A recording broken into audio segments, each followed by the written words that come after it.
A finales del verano de 2009, estaba a punto de comenzar la escuela de posgrado y tenía que buscarme un nuevo apartamento para el año que venía. Era nueva en la zona, así que no conocía los barrios en absoluto, y como necesitaba algo barato y alegre, terminé buscando vacantes en algunas de las áreas menos acomodadas de la ciudad. Algunos de los anuncios eran francamente aterradores, y me sorprendía que los propietarios tuvieran el descaro de siquiera anunciarlos. Sin embargo, otros eran considerablemente más habitables, o al menos lo parecían, gracias a algunos ángulos cuidadosamente elegidos y muchas fotos de ventanas. Durante el transcurso de una semana, reservé 10 visitas diferentes, y para cuando terminó el tercer día, estaba al borde de un colapso emocional. Una exageración juguetona de mi parte, por supuesto, pero honestamente, era tan agotador. Había ido a 6 de las 10 visitas que tenía programadas, y cada una había sido una completa decepción. Los lugares estaban infestados de moho, absurdamente cerca de un restaurante o bar, por lo que apestaban a aceite de fritura viejo y humo de cigarrillo, o eran del tamaño de una maldita caja de zapatos. Afortunadamente, mi próxima visita, que era a última hora de la tarde del día siguiente, era con una casera que había anunciado un apartamento solo para mujeres. Las fotos del lugar lo hacían parecer bastante agradable, y la idea de vivir en un espacio exclusivo para mujeres me atraía mucho por la seguridad adicional que ofrecía.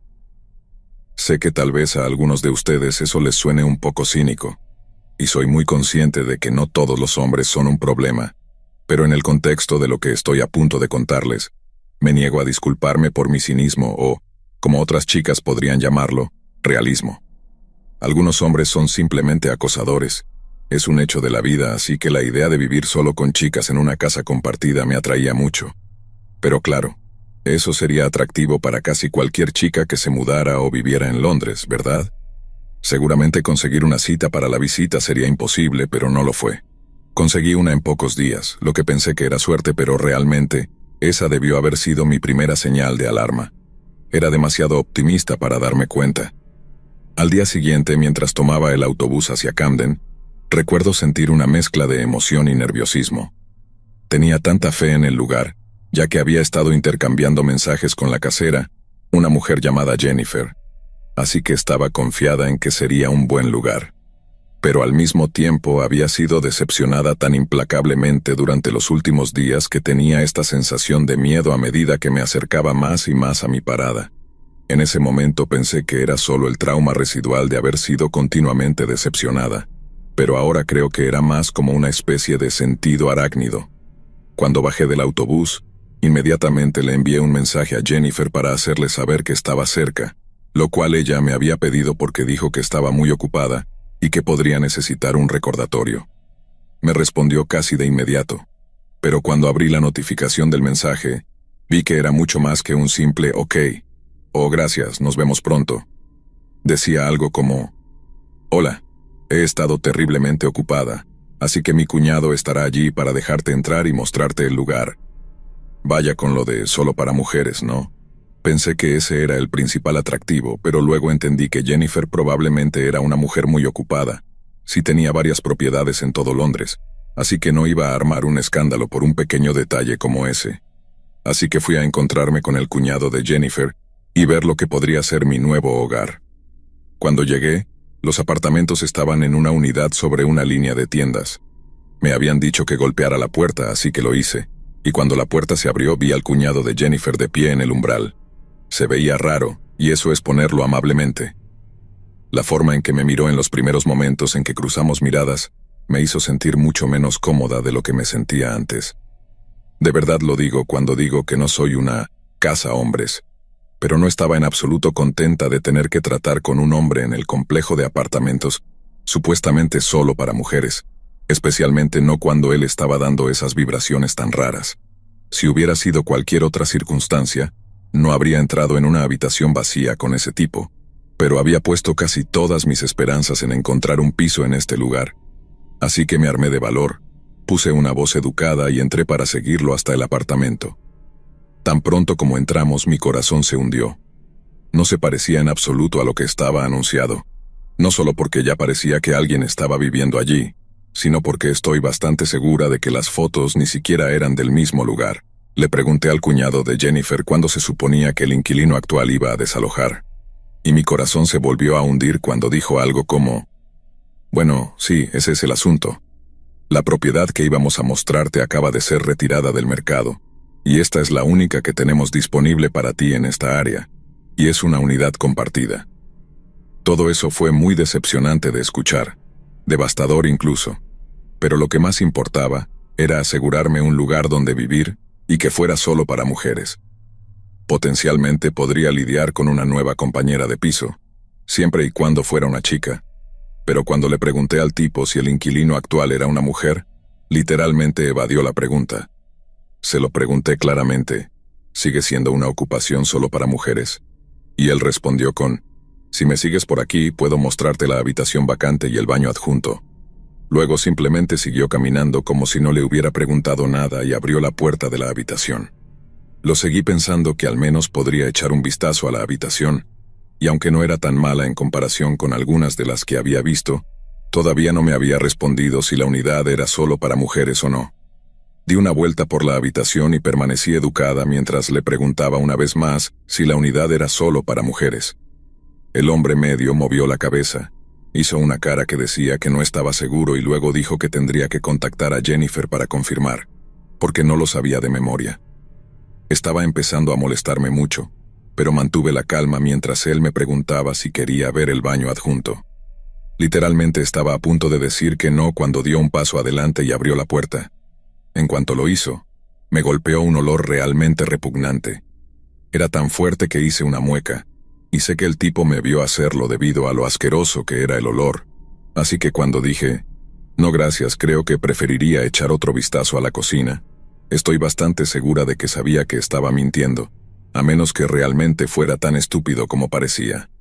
Honestamente solo quería alejarme del olor y no me importaba en absoluto cómo lucía la cocina si el baño apestaba tanto. Así que en realidad iba a caminar hacia la puerta principal y salir yo misma después de un breve y muy pasivo-agresivo agradecimiento. Pero entonces, mientras caminaba, algo hizo clic sobre todas las cosas que estaban esparcidas por el apartamento. A ese punto de mi vida, había vivido con chicas, solo chicas, desde que era niña. Mi padre no estaba presente y éramos solo mi hermana, mi madre y yo. Luego, cuando me fui a la universidad, también viví solo con chicas.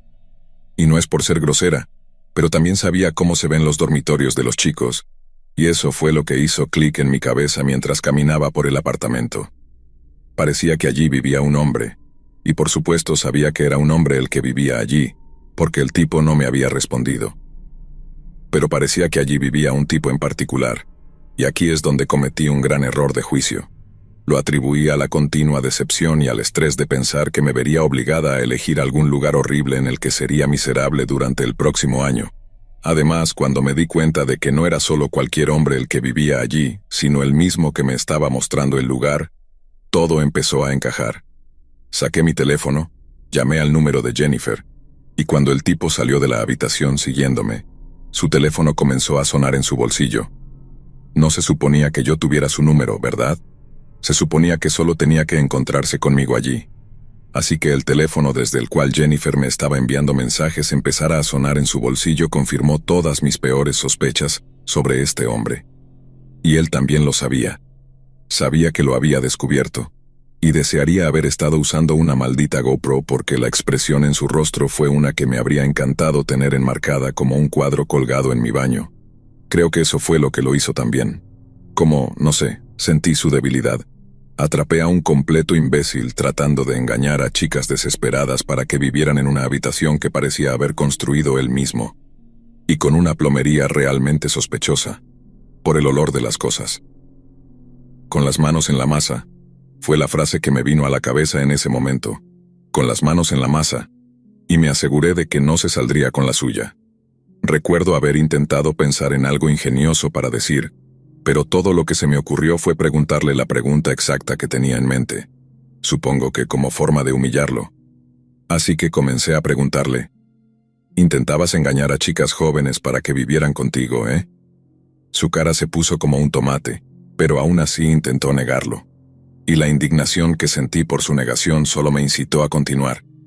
Empecé a decirle lo patético que era, lo pervertido que era, que probablemente estaba en el registro de delincuentes sexuales. Le dije de todo sin contenerme en lo más mínimo, pero olvidé la regla de oro cuando tratas con hombres. Son más grandes, son más fuertes, y los más idiotas entre ellos solo necesitan un poco de orgullo herido para usar eso a su favor. Vi el momento en que lo empujé al límite, y realmente fue como ese meme de «y en ese momento, ella supo que la había cagado». Dejó de intentar hablar, se rindió en negarlo todo, y luego empezó a caminar hacia mí con una mirada salvaje en los ojos. Sabía que iba a ir a por mí y salí corriendo hacia la entrada del edificio, pero era demasiado rápido. Casi llegué a la puerta y apenas tuve la mano en el pestillo cuando sentí algo tirando de mi cabello. Sentí la presión en el cuero cabelludo, y luego lo siguiente fue que mi cuello se echó hacia atrás cuando el tipo agarró un puñado de mi cabello y comenzó a intentar arrastrarme hacia atrás.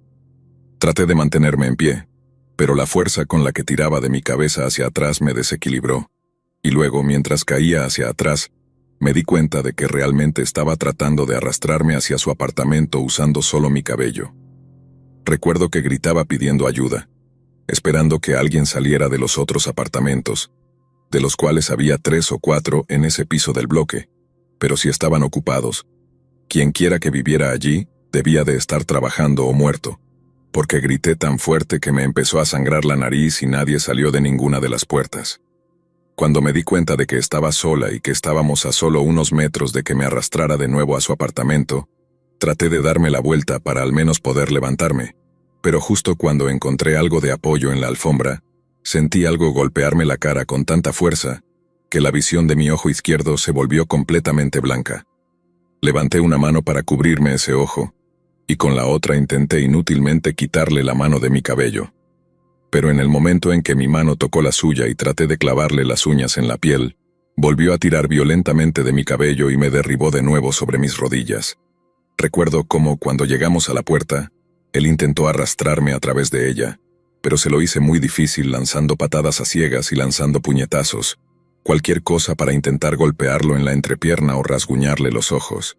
Pero luego, después de haber hecho contacto con al menos uno de mis golpes, tengo un vacío en mi memoria, presumiblemente porque el tipo me golpeó tan fuerte que perdí el conocimiento por 1 minuto o 2. Mi último recuerdo de intentar defenderme fue cuando llegamos a la puerta, pero lo siguiente que recuerdo es que estaba en el suelo de la habitación y él me estaba arrastrando hacia el baño que apestaba a moho, y a Dios sabe qué más. Había un dolor en mi cuello cuando desperté, y recuerdo tener este profundo temor de que, si intentaba girarme para morderlo, podría tirar de mi cabello lo suficientemente fuerte como para romperme el cuello. Estaba más aterrada de lo que jamás había estado en mi vida. No tenía idea de lo que estaba pasando, pero lo único que sabía era que, si lograba llevarme a ese baño, estaba acabada. Recuerdo que me giré, y eso hizo que mi cuero cabelludo ardiera de dolor por todo el cabello que me había arrancado, pero me permitió girar y agarrar las muñecas del tipo. Obviamente pensó que yo aún estaba inconsciente, así que cuando de repente empecé a moverme, lo tomé totalmente por sorpresa y pude clavarle los dientes en la piel de su muñeca, hasta que vi que sus dedos se abrían y sentí que mi cabello se soltaba de su agarre. Traté de correr, pero me volvió a agarrar. Solo que esta vez, lo único que recuerdo es lanzarme contra su cara. Él estaba tratando de inmovilizarme los brazos a los costados envolviéndolos con los suyos, pero levanté los míos demasiado temprano para que los alcanzara y comencé a clavarle las uñas en los ojos. Fue tan horrible porque podía sentir la carne desnuda de sus globos oculares ceder bajo mis uñas, y realmente me da escalofríos pensar en eso ahora, pero en ese momento, lo único en lo que podía pensar era en hacerle el mayor daño posible. Y funcionó. Gritó tan fuerte que me dolieron los oídos, y luego de repente, me empujó tan fuerte que rodé por el suelo. Me sentía tan mareada que me costaba encontrar el equilibrio, pero no importaba, porque el hombre que tenía la intención de acabar con mi vida y Dios sabe qué más antes de eso, estaba tan dolorido por los arañazos en sus ojos, que no podía ver. Estaba cubriéndose ambos ojos con las manos y gritándome cosas terribles, terribles, pero escuchaba todo eso mientras corría hacia la puerta principal, sabiendo que no había forma de que me alcanzara.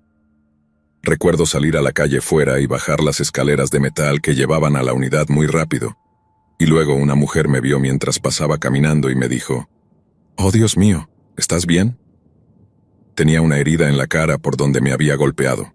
Supongo que ese fue el golpe que me dejó inconsciente también, y había estado sangrando tanto que no me había dado cuenta. Entonces, cuando vi cuánto sangre había, me asusté, pensando que me había apuñalado o algo así que me desabroché la chaqueta y empecé a buscar heridas mientras le decía a la mujer que llamara a la policía. Llamara a la policía. Cada vez más personas se acercaron porque, por la forma en que me veía y la forma en que estaba gritando, obviamente estaba atrayendo mucha atención.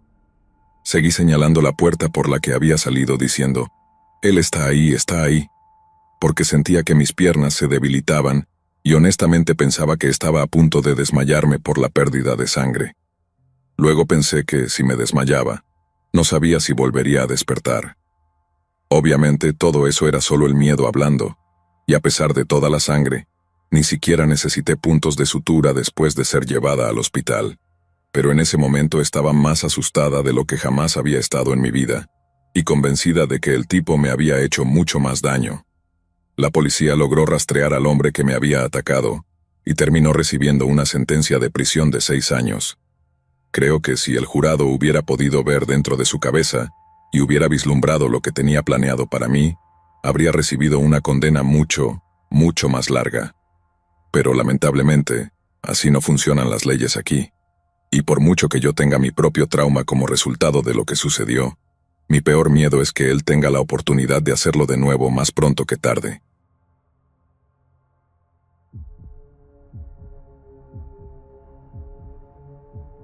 Bueno, no sé ni por dónde empezar. Todo esto aún me parece surreal, como si estuviera contando la historia de otra persona. Pero no, me pasó a mí, y no sé si alguna vez voy a poder olvidarlo. Todo comenzó cuando conseguí un nuevo trabajo en la ciudad. Estaba tan emocionada por empezar esta nueva etapa que decidí mudarme sola. No fue fácil encontrar un departamento que pudiera pagar, pero después de mucho buscar, encontré uno que, aunque un poco viejo y pequeño, estaba bastante bien para mí. No era la gran cosa, pero al menos estaba cerca del trabajo y el precio era justo. Mi arrendador, el señor Hoffenheim, era un hombre mayor, de unos 50 y tantos años. Siempre llevaba una gorra vieja y olía a tabaco, como si no se quitara el cigarrillo de la boca ni para dormir. Me ayudó el día que me mudé. Incluso subió algunas cajas por las escaleras y me dio consejos sobre la zona. A primera vista parecía solo un tipo simpático que se preocupaba por sus inquilinos. No podía imaginarme que detrás de su sonrisa amable se escondía un monstruo. Las primeras semanas fueron normales. Bueno, lo más normales que pueden ser cuando estás sola en una ciudad nueva y aún te estás adaptando. Hoffenheim se aparecía de vez en cuando por mi puerta, preguntando si necesitaba algo o si todo estaba bien en el departamento. A veces tocaba en momentos incómodos, como cuando recién salía de bañarme o estaba en pijama viendo televisión, pero no le di mucha importancia. Pensé que solo era un señor entrometido con mucho tiempo libre. Una noche, al regresar del trabajo, encontré una nota bajo mi puerta. No decía mucho, solo algo como «Qué bonita te ves hoy», sin firma ni nada. Me quedé un rato mirando el papel, pensando en quién podría haberlo dejado. Decidí que debía ser un error, quizá algún vecino lo puso en la puerta equivocada. Lo tiré a la basura y me fui a dormir, pero esa fue solo la primera de muchas. La segunda nota llegó unos días después. Esta vez decía, «Me encanta cuando sonríes, deberías hacerlo más seguido». No era nada abiertamente amenazante, pero la sensación de incomodidad empezó a crecer. Ahora no podía evitar mirar sobre mi hombro cuando entraba o salía de mi departamento. Mencioné las notas a Hoffenheim en una de sus visitas, pero él solo se rió y me dijo que probablemente era algún vecino bromista. No sé por qué, pero algo en su tono no me convenció. Esa noche me quedé pensando en la expresión en su cara cuando me dio esa respuesta. Había algo extraño, algo que me daba mala espina. A medida que pasaban los días, las notas se volvieron más frecuentes y un poco más personales. «Me gusta tu blusa roja», o «Hoy te vi pasar con tu amigo, no me gustó». Comenzaba a sentirme asfixiada en mi propio hogar. Empecé a pensar que alguien me estaba vigilando, pero no tenía pruebas. Había noches en las que me costaba dormir, imaginando que alguien me observaba desde la oscuridad, Por momentos pensaba que estaba exagerando, pero no podía evitar esa sensación. La situación se volvió aún más espeluznante cuando una noche, mientras estaba en la ducha, escuché un ruido en la sala, como si alguien hubiera empujado la puerta. Salí envuelta en la toalla, el corazón latiéndome a 1000 por hora, y vi que la puerta del departamento estaba apenas abierta. Lo más raro es que estaba segura de haberla cerrado con llave. No faltaba nada, pero había un ramo de flores sobre la mesa del comedor, un ramo que no estaba ahí cuando entré. Mi primera reacción fue revisar la cámara de seguridad del edificio, pero me di cuenta de que no había ninguna en los pasillos. Intenté tranquilizarme pensando que había dejado la puerta mal cerrada y que alguien había aprovechado para entrar y dejar esas flores como una broma de mal gusto. Pero en el fondo sabía que no era así. No podía seguir viviendo con esa incertidumbre. Había días en los que casi no salía de mi cuarto, temiendo que alguien pudiera entrar de nuevo. Hablé con Hoffenheim. Le pedí que revisara las cerraduras, pero él solo se encogió de hombros y me dijo que todo estaba en orden. Esa indiferencia me hizo sentir aún más vulnerable. Una noche, decidí quedarme despierta hasta tarde. Estaba sentada en la oscuridad con la televisión apagada, tratando de escuchar cualquier ruido extraño. Todo estaba en silencio hasta que de repente, escuché unos pasos en el pasillo. Me quedé congelada. Los pasos se detuvieron justo frente a mi puerta. Contuve la respiración esperando a que se fueran, pero alguien empezó a tocar suavemente, como si no quisiera hacer ruido. No respondí. Me quedé ahí, inmóvil, con el corazón latiéndome en los oídos. Después de unos minutos los pasos se alejaron y yo finalmente pude exhalar. Al día siguiente, cuando abrí la puerta para salir, encontré otra nota. Te vi anoche. No puedes esconderte de mí. Eso fue la gota que derramó el vaso. Empecé a sentir que perdía el control de mi vida, que ya no estaba a salvo en ningún lado. Le conté todo a mi amiga Laura, y ella me convenció de que debía instalar una cámara de seguridad dentro del departamento. Era mi única opción si quería descubrir quién estaba detrás de todo esto. Instalé la cámara en la sala, enfocando la puerta de entrada. Los primeros días no captó nada fuera de lo común, y empecé a pensar que quizás todo había sido una serie de coincidencias desafortunadas. Pero una noche, mientras revisaba las grabaciones, vi algo que me hizo sentir un frío en el alma. A las 2 de la mañana, la puerta se abrió lentamente, y alguien entró. No pude ver el rostro con claridad, pero la silueta era inconfundible. Era Hoffenheim. Mi mente no podía procesar lo que veía. Lo vi caminar por la sala, detenerse frente a mi mesa y mirar mis fotos. Luego, con una calma inquietante, se dirigió a mi habitación y por suerte no entró. Se quedó parado unos segundos y se fue. Esa noche no dormí nada. No podía creer que mi propio arrendador estuviera entrando a mi casa cuando no estaba. ¿Cuántas veces más lo había hecho sin que me diera cuenta? Fui a la policía con el video, pero me dijeron que no era suficiente para una orden de restricción. Me recomendaron cambiar las cerraduras y estar alerta. Me sentí impotente, como si nadie me creyera. No quería seguir viviendo ahí, pero tampoco podía mudarme de inmediato. Estaba atrapada, y Hoffenheim lo sabía. Decidí que no podía quedarme de brazos cruzados. Empecé a buscar otro lugar para vivir, pero los precios eran altos y no tenía mucho tiempo para buscar. Mientras tanto, conocí a Diego. Lo conocí en una fiesta y desde el primer momento me hizo sentir segura. Le conté lo que estaba pasando, y él insistió en quedarse conmigo algunas noches para que no estuviera sola. Acepté pensando que la presencia de otra persona me haría sentir más tranquila. Pero con Diego allí las cosas no hicieron más que empeorar. Cada vez que él venía, encontraba nuevas notas. Algunas veces eran más directas. Ese tipo no es bueno para ti, o no traigas extraños a casa. Empezó a volverse una rutina de terror. Y aunque Diego trataba de calmarme, yo sentía que mi vida se estaba desmoronando. Una noche Diego y yo estábamos cenando cuando alguien golpeó la puerta. Fue un golpe seco, fuerte, como si quisieran derribarla. Nos levantamos de inmediato. Y cuando abrí encontré otra carta, esta vez con un tono amenazante y claro. Si sigues trayendo a ese tipo a tu casa, te arrepentirás. Diego, furioso, salió corriendo al pasillo buscando a quien la había dejado. Y ahí estaba, en las escaleras observándonos desde la penumbra. Hoffenheim. Diego lo enfrentó, gritando que dejara de meterse en nuestras vidas. que todo esto iba a terminar mal si no paraba. Hoffenheim lo miró con una calma que me dio miedo. Sacó un cuchillo del bolsillo y antes de que pudiera detenerlo, se lanzó sobre Diego y lo apuñaló en el abdomen. Grité tan fuerte que sentí como si mi garganta se desgarrara.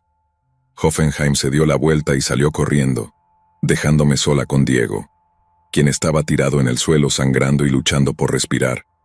Llamé a la policía y a la ambulancia, pero esos minutos esperando fueron una eternidad. Diego estaba pálido, sus manos manchadas de sangre tratando de presionar la herida. No podía hacer nada más que sujetarlo y suplicar que aguantara. Cuando los paramédicos llegaron, lo llevaron de inmediato al hospital, y yo tuve que quedarme con la policía para contar lo que había pasado. Hoffenheim fue arrestado esa misma noche. La policía lo encontró escondido en un callejón cercano, todavía con el cuchillo en la mano y una mirada perturbadora en sus ojos. Cuando me informaron que lo habían capturado, sentí una mezcla de alivio y temor. Alivio porque ya no podría hacernos más daño, pero temor porque las imágenes de lo ocurrido seguían frescas en mi mente. Pasé las siguientes horas en el hospital, esperando noticias sobre Diego. Los médicos me dijeron que la herida era grave, pero que, afortunadamente, había llegado a tiempo para salvarle la vida. Me permitieron verlo brevemente. Estaba pálido, con tubos conectados y monitores que registraban cada latido de su corazón. Le tomé la mano y, aunque estaba inconsciente, le susurré que todo estaría bien. Los días siguientes fueron un torbellino de emociones. Tenía que ir a la comisaría a dar declaraciones, asistir al hospital y además enfrentar el miedo de regresar a mi departamento. Decidí quedarme con una amiga por un tiempo, ya que no podía soportar la idea de volver al lugar donde había ocurrido todo. Durante el juicio se revelaron detalles que me helaron la sangre. Hoffenheim había estado obsesionado conmigo desde el primer día que me vio. Tenía fotos mías, registros de mis horarios, y hasta un diario donde escribía sus pensamientos más oscuros. Lo peor fue cuando, durante su testimonio, me miró fijamente y dijo: «Esto no ha terminado. Siempre serás mía». Fue condenado por acoso, allanamiento de morada y tentativa de homicidio. Le dieron una sentencia de varios años en prisión. Pensé que con eso podría finalmente sentirme segura, pero la realidad fue distinta. A pesar de que Hoffenheim estaba tras las rejas, el miedo no desapareció. Comencé a tener pesadillas recurrentes, reviviendo una y otra vez el momento en que Diego fue apuñalado. Me despertaba en medio de la noche, sudando y con el corazón latiendo a 1000 por hora. Sentía que en cualquier momento, él podría aparecer de nuevo. Decidí mudarme a otra ciudad, lejos de todo lo que me recordaba esa horrible experiencia. Cambié de trabajo y traté de empezar de cero. Diego y yo nos distanciamos. Aunque intentamos mantener la relación, ambos estábamos demasiado afectados por lo sucedido. Un día, mientras revisaba mi correo, encontré una carta sin remitente. Al abrirla, reconocí de inmediato la caligrafía. «No importa dónde estés, siempre te encontraré», decía. Sentí un escalofrío recorrer mi cuerpo. ¿Cómo era posible? Hoffenheim estaba en prisión. Llamé a la cárcel para informarles y me dijeron que era imposible que él hubiera enviado la carta. Aún así, la policía abrió una investigación, pero no pudieron determinar el origen del mensaje. Desde entonces vivo en constante paranoia. Cada vez que escucho un ruido extraño o veo una sombra en la esquina de mi ojo, temo que sea él. He intentado seguir adelante con mi vida, pero el miedo siempre está presente. Asisto a terapia regularmente, lo cual me ha ayudado a manejar la ansiedad, pero hay días en los que siento que nunca podré superar lo que pasó.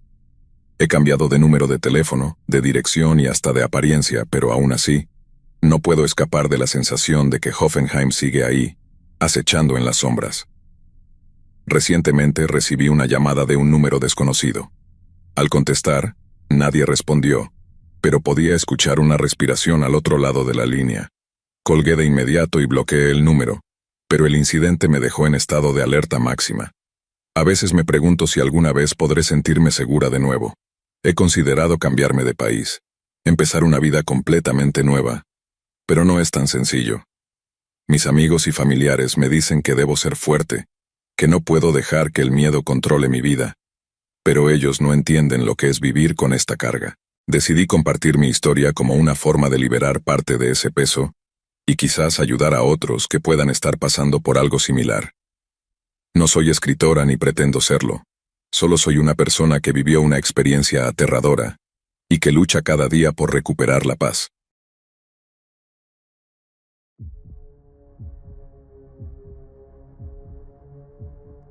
Cuando le dije a mi padre por primera vez que quería ser artista, hizo una pausa y luego me dijo, «Espero que te gusten los fideos con mantequilla».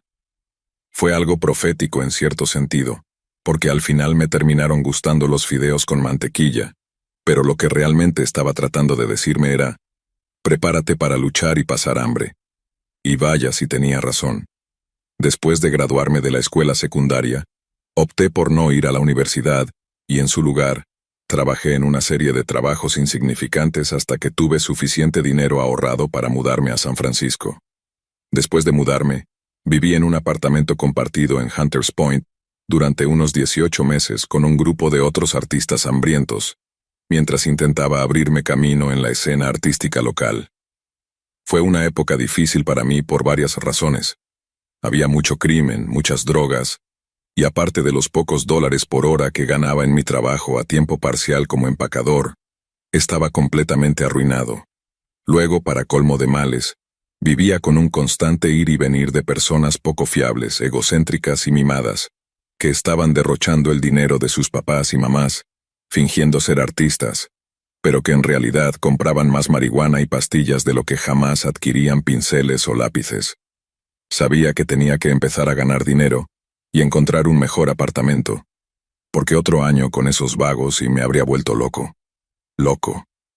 Fue entonces cuando comencé a buscar trabajo como un poseso día tras día, durante un mes entero. Fue agotador, y cuando llegó al punto en que podía sentir que empezaba a agotarme, comencé a considerar regresar a casa con el rabo entre las piernas, antes de empezar desde cero en Nueva York, cuando hubiera ahorrado suficiente dinero de nuevo. Pero justo cuando las cosas parecían más oscuras, conocí a un tipo llamado Gerardo. Nos conocimos afuera de una licorería cuando me pidió fuego, y parecía que estaba teniendo el peor día de su vida. Cuando le pregunté si estaba bien mientras le encendía el cigarrillo, me dijo que estaba a punto de ser despedido de su trabajo de marketing por no cumplir con una fecha límite. Tenía un proyecto que estaba al 95% terminado, pero después de que un acuerdo con un diseñador gráfico fracasara, le faltaba una colección de logotipos para alguna firma financiera que tenía como cliente su empresa.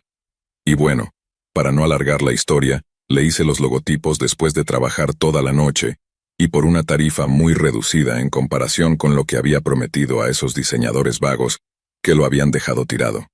Y así comenzó una relación laboral muy fructífera entre mi querido Gerardo y yo. Gracias a eso, finalmente pude mudarme de ese muladar que llamaba apartamento y empezar a vivir como un ser humano. Una vez que empecé a ganar dinero de verdad, comencé a buscar apartamentos más bonitos para una sola persona en Frisco, y fui a ver un par de lugares encantadores, cada uno con sus propios pros y contras. Estaba algo indeciso hasta que fui a ver un lugar en Mill Valley. Todo lo que decía el anuncio era que era un apartamento de un dormitorio y un baño en una propiedad compartida, y eso era todo. Pero cuando fui a verlo me di cuenta de lo subestimado que estaba el anuncio. El apartamento de un dormitorio y un baño resultó ser una casa de huéspedes construida en los terrenos de una de esas villas de estilo mediterráneo revival que tienen en ese barrio, ya sabes, del tipo todo en colores tierra, con tejas, arcos y columnas. Me reuní con el dueño de la casa, un tipo mayor, de unos 50 o 60 años, quien me dio un rápido recorrido por la casa de huéspedes antes de que surgiera el tema del alquiler. Cuando me dijo que querían solo 650 al mes por el lugar, no podía creerlo, porque en ese momento era una tarifa muy razonable para un apartamento de esa calidad. No sospechosamente razonable ni mucho menos, pero lo suficientemente bajo como para ofrecerle un depósito y el primer mes de alquiler en ese mismo momento.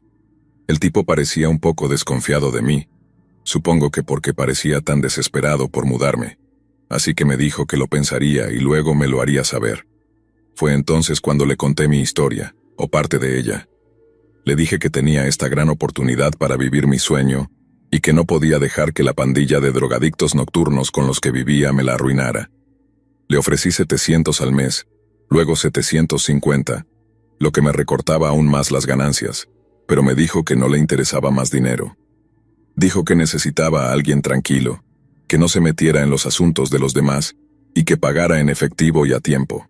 Le juré por todos los santos del cielo que ese sería yo, que estaría demasiado ocupado trabajando como para preocuparme por lo que pasaba en la casa principal, y que si me daba el apartamento, ni siquiera sabría que estaba allí.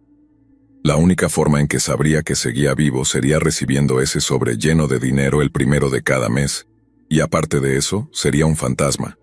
Cuando terminé, se quedó allí un momento pensando y luego me dijo que fuera a recoger las llaves el primero del mes.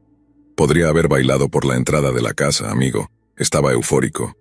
Solo tenía que quedarme una semana más en ese muladar en Hunters Point, y luego, el primero del mes, mi buen amigo Gerardo me prestó su coche para mudarme.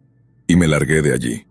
Ahora mudar mis cosas a esa casa de huéspedes se sintió como un desfile de victoria. Tenía trabajo constante, un apartamento realmente bonito y, en Gerardo, había hecho un buen amigo que no era un completo inútil. Las cosas realmente parecían irme bien, pero en palabras de algún viejo filósofo muerto cuyo nombre no recuerdo en este momento, a veces el camino hacia arriba y hacia abajo son el mismo.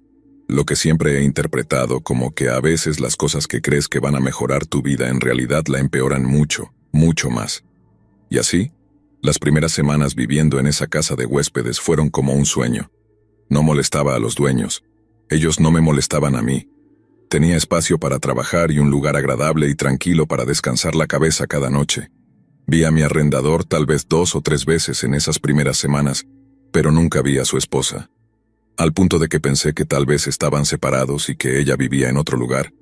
Luego, un día él viene a tocarme la puerta y me dice que se va de pesca durante el fin de semana. Se iba el viernes por la noche y volvía tarde el domingo por la noche. Le agradecí que me lo dijera, pero antes de irse me dice algo como: mi esposa se siente un poco mal, así que si empieza a actuar de forma extraña no te alarmes, solo que no se siente muy bien últimamente. Me sorprendió un poco que ella viviera allí porque, como dije, llevaba 3 semanas allí y no la había visto ni una vez. Pero aún así, le agradecí que me lo dijera y le dije que ayudaría si era necesario. Eso fue a mediados de la semana. Luego, el viernes lo vi empacar su camioneta con un montón de neveras y cosas, y le deseé un buen fin de semana mientras caminaba hacia la casa de huéspedes. Esa noche fue tranquila como siempre, hasta eso de las 2 de la madrugada, cuando terminé de trabajar con la intención de irme a la cama. Fui al baño a echar una meada, y es que, ya sabes, en pleno verano, así que tenía la ventana del baño completamente abierta, para que el lugar no se convirtiera en una trampa de condensación gigante. Y entonces, mientras estoy haciendo lo mío, empecé a escuchar algo afuera que captó mi atención. Al principio fue solo un sonido muy tenue, pero algo en él me llamó mucho la atención. Luego, mientras escuchaba, me di cuenta de por qué. Era el sonido de alguien llorando, y por lo que pude discernir, era una mujer. Terminé de hacer lo mío y luego salí a la puerta de mi casa, tratando de averiguar de dónde venía el sonido. Me quedé allí llevándome las manos detrás de las orejas como una especie de tonto radar humano. Era un truco que mi padre me había enseñado de niño, y como en aquellos días, funcionó de maravilla. Rápidamente me di cuenta de que la persona que lloraba estaba detrás de la casa principal, y eso solo significaba una cosa: era la esposa enferma de mi casero. Sabía que mi arrendador había hablado sobre la necesidad de privacidad, y ya me había dicho que su esposa se sentía mal, pero no podía simplemente escuchar a alguien sollozando así, y no al menos acercarme a ver si necesitaba algo. Una vez que estuve 100% seguro de que alguien estaba llorando alrededor de la esquina, donde estaba la piscina de la casa grande, asomé la cabeza alrededor del muro de ladrillo y vi a una mujer sentada en un mueble de patio. No quería asustarla ni nada, porque tenía la cabeza entre las manos y no me había visto asomarme. Así que me aseguré de hablar con voz suave y le pregunté si estaba bien. Estaba preparado para que se sobresaltara y corriera de vuelta dentro de la casa, pero no lo hizo. Simplemente siguió allí con la cabeza entre las manos llorando. Asumiendo que no me había escuchado, repetí mi pregunta, algo como: «Señora, ¿está bien? ¿Necesita ayuda?». Solo entonces dejó de llorar, pero en lugar de reconocer mi presencia, la señora giró la cabeza para mirarme y simplemente me observó. Me miró a través de unos mechones de cabello que colgaban sobre sus ojos, pero no dijo ni una palabra. Llegó a ser tan incómodo que hablé por tercera vez, diciéndole que era el chico que se había mudado a la casa de huéspedes y que podría llamarme cuando quisiera si necesitaba ayuda o algo. Pensé que al menos lo que dije merecía un murmullo de respuesta, pero una vez más la señora simplemente me observó con una especie de mirada vacía, como si no me estuviera mirando a mí, sino a través de mí. Le pregunté de nuevo si necesitaba algo, pero en lugar de contestarme ella miró a lo lejos como en otra dimensión, y actuó como si no hubiera dicho nada en absoluto. Me quedé esperando, por si acaso estaba a punto de decir algo, y luego, cuando se levantó del mueble de patio, pensé que iba a hablar, pero una vez más no dijo nada. Simplemente se levantó, se dio la vuelta y caminó de regreso a la casa principal antes de cerrar la puerta tras de sí. Todo ese intercambio me dejó allí parado como, ¿qué diablos acaba de pasar?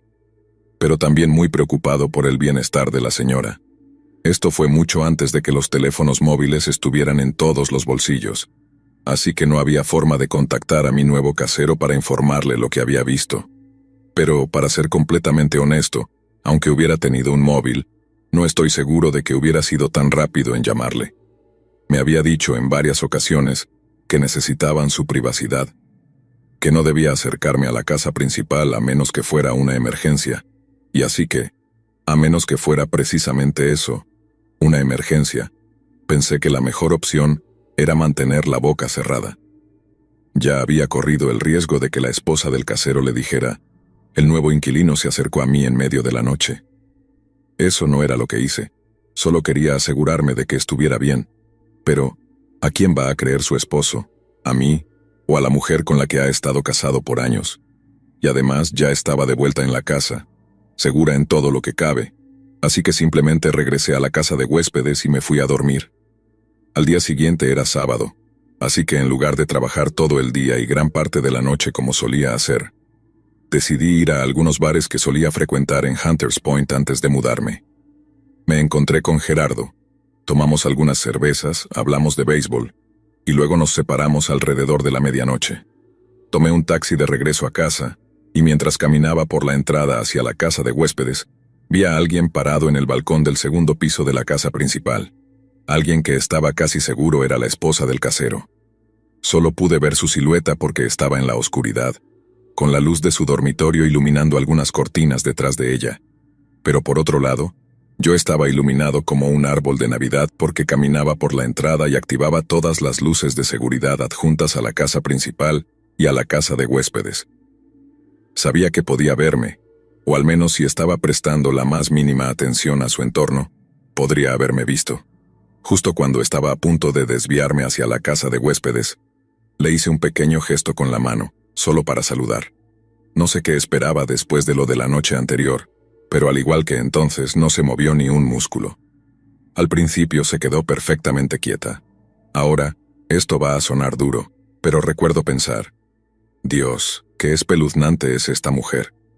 Y tampoco estaba dispuesto a quedarme allí como un idiota, como lo había hecho la noche anterior, así que simplemente caminé hacia la casa de huéspedes.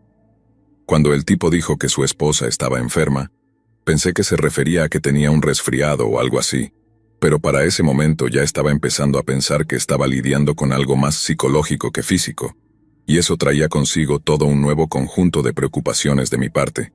Supón que se desquiciara y me tocara a mí hacer algo al respecto. No tenía ni idea de cómo lidiar con algo así, fuera de llamar al 911 y aún así, llamo a la policía o a una ambulancia. No sabría qué demonios hacer conmigo mismo. Pero al final, fue ella quien terminó llamando a la policía por mí. El domingo por la mañana, el mismo día que mi casero debía regresar de su viaje de pesca, salí de mi apartamento para ir a comprar crema en una tienda cercana, cuando vi a la esposa del casero parada en el césped del frente. Pensé que me iba a dar más de ese trato silencioso porque tenía la espalda hacia mí cuando la vi, pero una vez que me puse a su nivel mientras caminaba por la entrada, ella escuchó mis pasos, luego se dio vuelta sobresaltada. Ni siquiera iba a molestarme en decir hola en este punto, no después de los 2 intentos anteriores, así que simplemente le hice un pequeño gesto con la cabeza mientras me miraba y seguí caminando. Pero en lugar de ignorarme de nuevo empezó a gritarme, oye tú, ¿qué diablos crees que haces en mi propiedad? Me sorprendió bastante que incluso me hablara, y tuve que morderme la lengua para no responderle con un «Oh, así que ahora sí me hablas», y teniendo en cuenta que pensaba que tal vez estaba perdiendo la cordura o algo así. Me mantuve calmado y le dije muy educadamente que era el inquilino que había estado alquilando su casa de huéspedes durante las últimas 3 semanas. La señora me dijo entonces que no tenía idea de quién estaba hablando y que, si no salía de su propiedad, iba a llamar a la policía. Le dije que por favor no hiciera eso, y le expliqué que todo era un gran malentendido. Incluso le mostré la llave que usaba para abrir la puerta, y me ofrecía demostrarle cómo la usaba para que viera que no era un invasor casual de casas. De nuevo, mantuve mi tono calmado, y traté de ser lo menos amenazante posible. Pero ella se alejó después de anunciar que iba a llamar al 911. Recuerdo sacudir la cabeza y decirme a mí mismo, al menos esto es mejor que Hunters Point. Y luego fui a la tienda y compré mi crema. Pero cuando regresé, miré hacia arriba y vi un coche patrulla estacionado fuera de la casa. Y cuando doblé la esquina para caminar por la entrada, vi a la esposa del casero gesticulando furiosamente hacia 2 oficiales que parecían bastante aburridos. La esposa del casero miró más allá de ellos y me vio, y de repente empezó a decir algo como, «Ahí está, ese es, ahí mismo», como si esperara que los 2 policías corrieran hacia mí y me derribaran, pero en lugar de eso, uno de ellos se acercó para hablar conmigo, mientras que su compañero se quedó con la señora para calmarla. Empecé a contarle mi historia al policía. Luego le mostré cómo podía abrir la puerta de la casa de huéspedes con la llave que tenía en el bolsillo. Después de eso le mostré cosas como mi billetera, que había dejado en la mesa después de sacar unos pocos dólares de ella, y algunas otras cosas que confirmaban que era yo quien vivía allí. También mencioné cómo la esposa del casero había estado actuando de manera muy extraña, y que yo no me acercaba a la casa principal normalmente, así que apenas la veía, y que esa era probablemente la fuente de toda la confusión. El policía me dijo entonces que la señora parecía estar intoxicada, que no parecía saber dónde estaba su esposo, y que incluso estaba confundida acerca de qué día de la semana era. A la luz de eso y considerando que todas mis cosas parecían estar en la casa de huéspedes, los 2 oficiales me dieron el beneficio de la duda, y luego escoltaron a la esposa del casero de vuelta dentro de su casa. Luego le informé a los policías sobre el viaje de pesca de mi casero, y cómo, dado que regresaba a casa ese mismo día, su esposa no estaría sola por mucho tiempo, y eso pareció satisfacer a los 2 oficiales, quienes me dijeron que los llamara si sucedía algo más antes de irse. Unas horas más tarde, mi casero regresó de su viaje de pesca, y lo intercepté en la entrada para contarle lo que había sucedido con su esposa. No le dije que me había acercado a la casa, pero sí le mencioné que la había escuchado llorando, y luego le conté todo sobre cómo había llamado a la policía por mí. No pareció reaccionar hasta que mencioné a los policías, como si le hubiera parecido un asunto menor hasta que mencioné a los 2 oficiales que aparecieron y cómo revisaron la casa de huéspedes. Solo en ese momento actuó como si fuera una prioridad, y me prometió que no volvería a suceder antes de marcharse, presumiblemente para confrontar a su esposa. No me malinterpretes, me alegré de que pareciera estar de mi lado en toda esta situación, porque los encuentros incómodos con su esposa eran una cosa, pero que intentara hacer que me arrestaran era otra. Sin embargo, dicho esto, había algo que realmente me molestaba sobre la forma en que reaccionó cuando mencioné que habían venido los policías. Parecía actuar como si el comportamiento de su esposa fuera algo habitual. Es decir, parecía solo un poco decepcionado. Pero luego, cuando mencioné a la policía, se puso en alerta y su expresión cambió por completo. Entiendo que probablemente se había acostumbrado a que su esposa tuviera estallidos o lo que fuera, y que el hecho de que la policía hubiera sido llamada representaba lo que podrías llamar una escalada innecesaria, pero para mí parecía algo sospechoso que estuviera tan tenso por el hecho de que la policía revisara su propiedad, aunque fuera solo la parte que yo alquilaba, y no su casa principal. Y por supuesto las cosas no terminaron ahí. Había estado viviendo en el apartamento de la casa de huéspedes durante unos 3 meses cuando Gerardo pasó por allí para recogerme. Teníamos entradas para un partido de los Giants, y estaba emocionado de ir porque me encantan los deportes desde siempre. Y allí estaba yo, saltando al asiento del pasajero de Gerardo diciendo, «Hola amigo, ¿cómo va?». Pero Gerardo tenía la cara como si hubiera visto un fantasma. Le dije algo como, «¿Qué diablos te pasa?». pero respondió con una pregunta diciendo algo como, ¿vives en ese lugar? Se refería a la casa de huéspedes y la casa principal juntas, a la propiedad en general. Así que le dije que sí, que vivir en la casa de huéspedes era un buen trato. Gerardo entonces me preguntó si conocía a las personas que vivían allí, o más importante, qué había pasado con las personas que vivían allí. Le dije que no, y Gerardo suspiró, y luego nos dirigimos hacia Candlestick Park, y me contó la historia en el camino. Unos 5 años antes de que me mudara a San Francisco, hubo un caso de desaparición muy conocido que involucraba a la hija de un representante farmacéutico adinerado. Un día, le dijo a sus padres que iba a caminar hacia el parque local y nunca volvió a casa. Llamaron a la policía al día siguiente después de llamar a todas las casas de sus amigos, pero no pudieron encontrar ningún testigo que la hubiera visto en el parque ese día. Era como si hubiera desaparecido en el aire. Los padres, desconsolados, realizaron una serie de conferencias de prensa frente a su casa para los noticieros locales, y en cada una de ellas suplicaban a la gente que aportara cualquier información que pudieran tener, diciendo que alguien debía saber dónde estaba su hija y qué le había pasado el día en que desapareció. Gerardo, siendo local, había visto algunos de esos muchos reportajes, y como era un estudiante de último año de secundaria en ese momento, tuvo un efecto profundo en él y sus amigos en la escuela, porque la chica desaparecida tenía exactamente la misma edad que ellos. También era una estudiante de último año.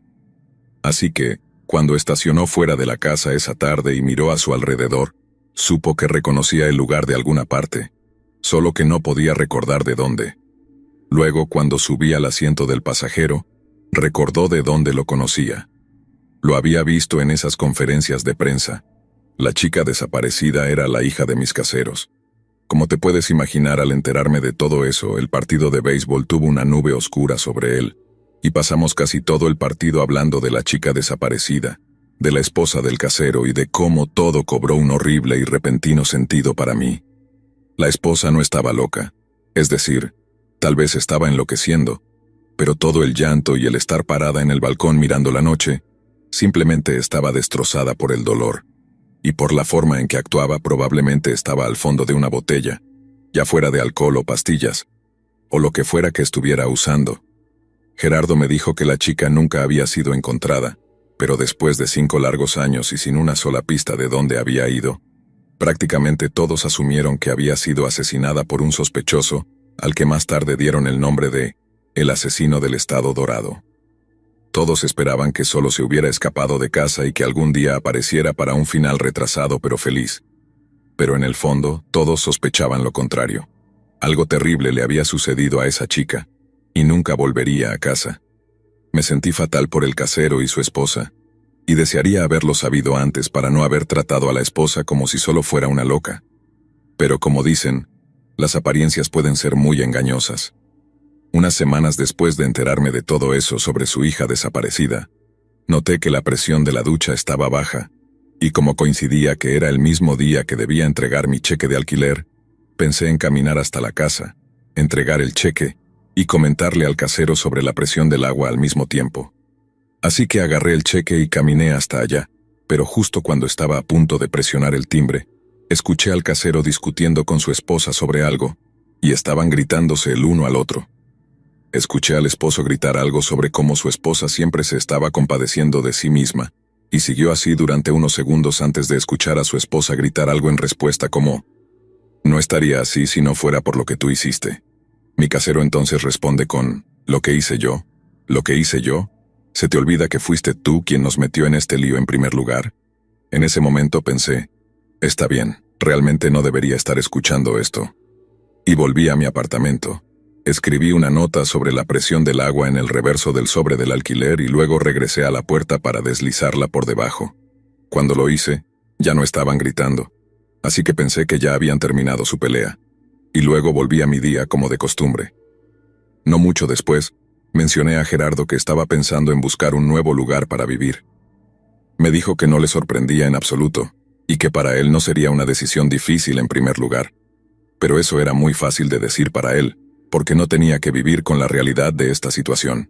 Pensé que la única razón por la que mi casero estaba alquilando su casa de huéspedes era porque necesitaban el dinero, Y como la mayoría de la gente en la ciudad conocía la tragedia que habían sufrido, debían haber tenido una tremenda dificultad para encontrar inquilinos hasta que mi ignorante trasero subió por su entrada y simplemente dijo: «Oh, vaya, qué lugar tan bonito». Si simplemente me iba, Dios sabe en qué tipo de dificultades económicas podría dejarles. Quiero decir, sé que son solo unos cientos de dólares al mes, pero eran personas mayores, y a veces ese tipo de dinero marca toda la diferencia en la jubilación, o si tienes una esposa enferma que necesita atención. Sabía que me sentiría como una bolsa de porquería si simplemente los dejaba así, pero al mismo tiempo no estaba seguro de cuánto más podría soportar viviendo con ellos. Era como si hubiera una nube muy oscura colgando sobre la casa, la misma que me siguió a casa desde el partido aquella tarde.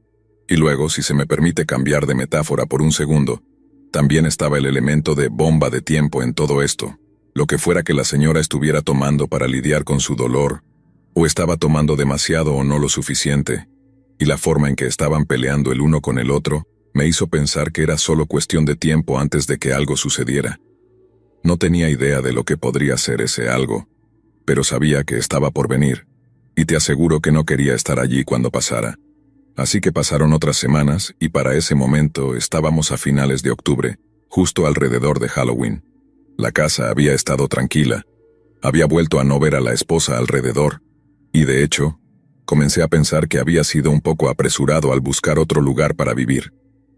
El lugar tenía sus defectos, pero también los tenían todos los demás. Y además me sentía como un imbécil por hacer que todo se tratara de mí cuando era su dolor, su cruz que cargar, por así decirlo. Tal vez lo mejor que podía hacer era dejar de pensar en ello y recordarme que no era asunto mío. Y eso funcionó perfectamente, hasta que se convirtió en asunto mío, de una manera que nunca hubiera podido imaginar. Era el 3 de noviembre de 1989, y recuerdo esa fecha porque era un viernes, y estaba a punto de salir a tomar unas cervezas con Gerardo. Terminé de trabajar alrededor de las 4 de la tarde, me tomé unos 15 minutos para arreglarme, y luego, cuando salgo de la casa de huéspedes y empiezo a caminar por la entrada, veo a un montón de policías girando por la entrada y caminando hacia la casa grande. No pude evitarlo. Al verlos venir por la entrada con sus uniformes, solté: «Un poco tarde para pedir dulces, ¿no, chicos? ¿Por qué no se quitan esos disfraces?» Pero no terminé esa última frase, porque cuando se dieron cuenta de que yo estaba allí parado, a un lado de ellos, todos sacaron sus pistolas de las fundas, giraron y comenzaron a gritarme que levantara las manos. Me hace reír pensarlo hoy en día, pero estaba tan asustado que tuve un momento perfecto de lapsus mental, y en lugar de gritar, «No disparen», o algo así, literalmente grité. Era una broma, solo una broma. Pero mientras se acercaban a mí diciéndome que me tirara al suelo, me di cuenta de que la maldita esposa del casero había llamado a la policía por mí por segunda vez. Estoy tirado en el suelo, me están esposando, y les estoy diciendo cosas como: «Oficiales, probablemente esto sea solo un malentendido. Déjenme explicarles». Pero a diferencia de la primera vez, cuando los policías fueron tranquilos y amables, y todo eso, uno de ellos me gritó que me callara, y luego me estaban arrestando, actuando como si yo fuera la escoria de la tierra. Pero aún así, yo seguía calmado, diciéndome a mí mismo que, cuando todo esto terminara, iba a presentar una queja contra cada uno de esos cretinos arrogantes por arrestarme por el delito de vivir en mi propio maldito apartamento. Una vez, lo entendía. 2 veces y de la manera en que lo hicieron, eso simplemente no va a suceder, no en esta vida. De cualquier manera me llevaron a la vieja comisaría de policía de Mill Valley, y todavía estaba 100% seguro de que me arrestaban por accidente. Pero luego, cuando llegamos al proceso de registro y leyeron los cargos, me di cuenta de que algo realmente grave estaba sucediendo. Me habían arrestado bajo sospecha de secuestro, encarcelamiento ilegal y un montón de otros cargos menores. Y luego escucha esto. La policía me acusó de practicar medicina sin licencia. Ese fue el punto en el que perdí la calma y les dije: ¿de qué demonios están hablando? Porque lo de secuestro y todas esas otras cosas aterradoras ya era una pesadilla de por sí. Pero lo de practicar medicina, escuchar eso me hizo sentir como si estuviera atrapado en algún sueño febril. Bien podrían haberme dicho que me acusaban de lechuga y tocino. porque lo que estaba escuchando tenía exactamente 0% de sentido para mí. Sabía que no debía hablar con la policía sin un abogado presente, así que no dije ni una palabra, y realmente no me preguntaron nada sustancial hasta que llegó el abogado y pudimos empezar en serio. Pero luego, en lugar de hacerme preguntas sobre mí, parecían muy interesados en mi casero. Me preguntaron dónde estaba, y les dije de pesca, pero actuaron como si esa fuera una especie de tapadera. Uno de ellos gritó: «¡Mentira! Sabemos que no está pescando, ¿dónde está?». Luego me contaron cómo, si no cooperaba, se asegurarían de que me cayera todo el peso de los cargos, no solo como cómplice. Básicamente me decían que iba a pasar el resto de mi vida en prisión si no empezaba a decirles la verdad. Obviamente, no tenía ni idea de lo que estaban hablando, así que les dije por segunda vez que, hasta donde yo sabía, no tenía idea de dónde estaba mi casero. Simplemente me dijo que se iba de pesca, y no tenía razones para no creerle. Los policías luego me hicieron un montón de preguntas sobre cuándo me había mudado a la casa de huéspedes, qué hacía para ganarme la vida, cosas así. También me hicieron un montón de preguntas sobre mi relación con mi casero, como si era cercano a él. Les dije: «Para nada». De hecho, me advirtió que me mantuviera alejado de la casa porque necesitaban su privacidad, y si estaba involucrado en algo turbio que intentaban adjudicarme a mí también, estaban apuntando al árbol equivocado. Les dije que estaría encantado de ayudar en cualquier tipo de investigación, especialmente porque los cargos sonaban tan locos que quería distanciarme de ellos lo más que pudiera. Los policías no es que de repente se pusieran amigables conmigo, pero sí dejaron de tratarme como si fuera algo que encontraron en la suela de su zapato. Me dejaron ir poco después, devolviéndome a una celda, pero me advirtieron que no saliera de la ciudad porque podían arrestarme de nuevo en cualquier momento. No me dijeron exactamente qué estaba pasando, solo que probablemente no vería a mi casero ni a su esposa por un tiempo, lo que podría afectar mis arreglos de vivienda. Y esa era la última cosa que quería escuchar, porque ya estaba seguro de que iba a tener que volver a buscar apartamentos otra vez. Pero no solo estaba equivocado sobre eso, también estaba equivocado sobre mi otra teoría, la que tenía que ver con por qué los policías parecían tan interesados en encontrar a mi casero. Verás, todo el asunto del secuestro y el encarcelamiento ilegal me había dado vueltas en la cabeza mientras tomaba un taxi de regreso al apartamento. Puede sonar loco decirlo, pero pensé que tal vez mi casero había, no sé, encontrado al hijo de puta que había tomado a su hija todos esos años atrás. Pero luego lo de practicar medicina combinado con el secuestro, eso me dio escalofríos solo de pensarlo. Porque piénsalo, ¿qué tipo de cosas tan retorcidas tienes que estar haciendo a alguien para que eso sea un factor? ¿Lo estaba torturando? ¿Haciéndole una cirugía? ¿Qué demonios estaba pasando? No descubrí toda la verdad hasta mucho después, pero como ya debo haber dicho una docena de veces, fue algo que nunca podría haber imaginado. Como no tenía a quién pagarle el alquiler, simplemente me quedé en el apartamento hasta que cortaron el agua y la electricidad, y luego terminé quedándome en el sofá de Gerardo, usando la casa de huéspedes como depósito hasta que encontrara un nuevo lugar para vivir. Todo esto ocurrió durante un periodo de unos 2 meses, con noticias sobre mi casero saliendo en cuentagotas constantes, hasta que finalmente todas las piezas encajaron. Pero probablemente la pieza más importante llegó cuando la policía encontró a la hija de mi casero. No muerta, no viva, sino en algún lugar intermedio. En una pequeña casa alquilada en Los Ranchitos, la policía encontró a la hija desaparecida de mi casero. Estaba demacrada, postrada en cama, conectada a un respirador artificial, y parecía haber estado en una especie de coma profundo durante los últimos 5 años. Mi casero había estado manteniendo viva a su hija, aparentemente después de que ella sufriera algún tipo de trauma craneal grave. Y lo había estado haciendo usando equipo médico que había obtenido de alguna fuente misteriosa, pero obviamente bien equipada, probablemente como resultado de sus contactos en la industria médica. Pero entonces, ¿por qué no llevarla a un hospital para que recibiera la atención médica adecuada? ¿Por qué dejarla lentamente pudriéndose en algún departamento infestado de cucarachas en las colinas? Porque fue la esposa de mi casero quien infligió la herida en la cabeza en primer lugar. Supongo que todo salió a la luz una vez que fueron arrestados y se descubrió la ubicación de la hija. No sé quién soltó la lengua primero, pero alguien lo hizo. Y una vez que la noticia se difundió, Fue una historia candente durante unos días, al menos hasta que el ciclo de noticias cambió de nuevo a la historia más interesante, que fue la secuela del terremoto de Loma Prieta, y todos los esfuerzos de rescate y reconstrucción. Hace 5 largos años, la esposa de mi antiguo casero y su hija tuvieron una pelea monumental. No creo que nunca se haya descubierto sobre qué fue la pelea, pero fue lo suficientemente intensa como para que la hija terminara abofeteando a su madre. La esposa del casero entonces perdió la cabeza, agarró algún adorno pesado de un aparador y luego, ¡pum!, le dio a su hija en la cabeza con él. Supongo que la golpeó con muchísima fuerza o que el golpe fue con algún borde afilado o algo porque la hija se desmayó de inmediato y nunca volvió a despertar.